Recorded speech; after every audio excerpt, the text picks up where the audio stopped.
Chapter 24. Angelica, can I ask you a question? Javi gulped.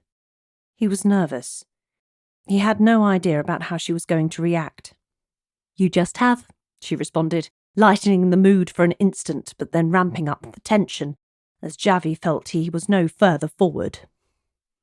I've got murder on the mind, he responded, attempting to add the gravity back to the conversation. To no avail. Don't do it.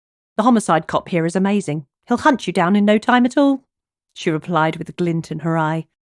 She did think he was amazing. Angelica just didn't know in what capacity she found him that way.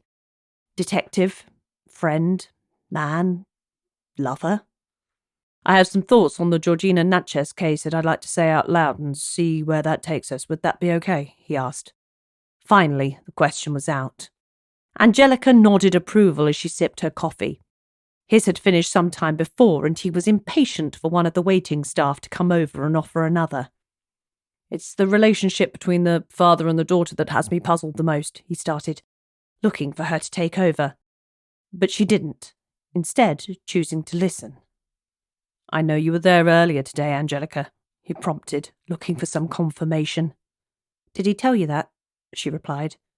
I already knew. But yes, Vicente Natchez confirmed to me that you'd already visited him, and I assume that means you are interested in this case? Yes, I am. Javi breathed a sigh of relief. He had gone out on a limb to assume she was sniffing around Vicente. Javi hadn't asked the man. Vicente hadn't confirmed at all. He just had a hunch. That and the fact that meeting Angelica in a street near to the Natchez home was too much of a coincidence to be a coincidence. The waiter came over and asked, Mas? Javi responded, Sí, los mismos. And coffees would be back with them 3 minutes later. And what do you think about Vicente?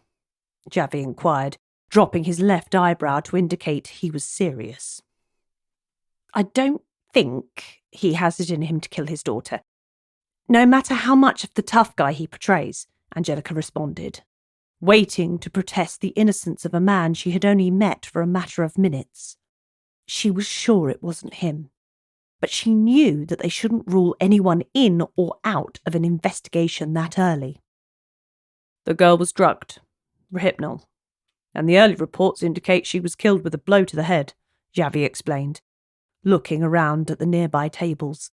The volume of their earlier conversation had subsided. Nobody was looking or listening. Georgina? Angelica asked by way of confirmation, and to stall for a few moments so she could digest the information. Yes, Georgina. And the father wasn't there. He has a rock-solid alibi, witness and probably CCTV too. So he is eliminated from your inquiries? Is that how you say it over here? Nobody's eliminated yet, but it doesn't look like he delivered the final blow. So why the doubt over him? Angelica asked. She knew nothing was cut and dried in a murder case until all the evidence was captured, the trails followed, and the killer exposed. One of his trusted members of staff was most definitely there. He's on our list, showed us his ID and was spotted by multiple other people. With a feud between Vicente and Georgina, we can't rule out a link between father and daughter via the member of his staff. Oh, I see, Angelica replied, but she didn't see anything. Javi had information that she didn't have access to. She would have to play this one smartly. As they finished their conversation, Javi left on foot, but not in the direction of the police station. Angelica followed. She felt there was some mileage in following him.